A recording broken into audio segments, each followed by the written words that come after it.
మీకు తెలియదు, నీకు టైం సెన్స్ తెలుసురా అసలు నీకు? మనవడు అనుకున్నావు, నీ ఇష్టం వచ్చినట్టు తిడతాను. ఇప్పుడు నువ్వు నోరెత్తడానికి వీల్లేదు. ఎందుకంటే 6:30కి గౌతమ ఎక్స్ప్రెస్ ఎక్కి సికింద్రాబాద్లో, పర్లేదు పరువు ఉంటే కదా పోవటానికి, 6:30కి గౌతమ ఎక్స్ప్రెస్ ఎక్కాలి. వీళ్ళ ఇల్లు సికింద్రాబాద్ పక్కనే. కరెక్ట్గా 6:31కి ఒక వ్యక్తి ఒక బ్యాగ్ వాడి చేతిలో పట్టుకొని పరిగెత్తుకుంటూ వచ్చేవాడు కంపార్ట్మెంట్ దగ్గర. ఎవరు ఏంటి ట్రైన్ కదులుతున్నప్పుడు పరిగెడుతున్నాడు ఏంటి అనుకునేవాడిని. చూస్తే వీడు ఒక క్యారేజీ చేపల కూర, అందులో ఏదో పప్పు, ఇంకోటి ఏదో.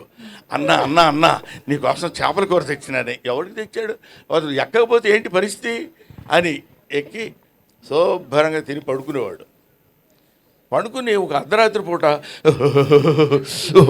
అని ఏంటా ఏమైందంటే చలిగా ఉంది బావా, చలిగా ఉంది. ఏంటి చలిగా ఎందుకుందిరా అంటే, అప్పుడు ఒక ముద్ద తగ్గించుకుని తింగితే ఆ చలి ఉండదు, పాడు ఉండదు. ఏసీలో పడి మళ్ళీ కింద కూర్చోబెట్టి కింద పడుకోబెట్టి ఇలాగా వెళ్తుంటే టికెట్లు ఉండవు.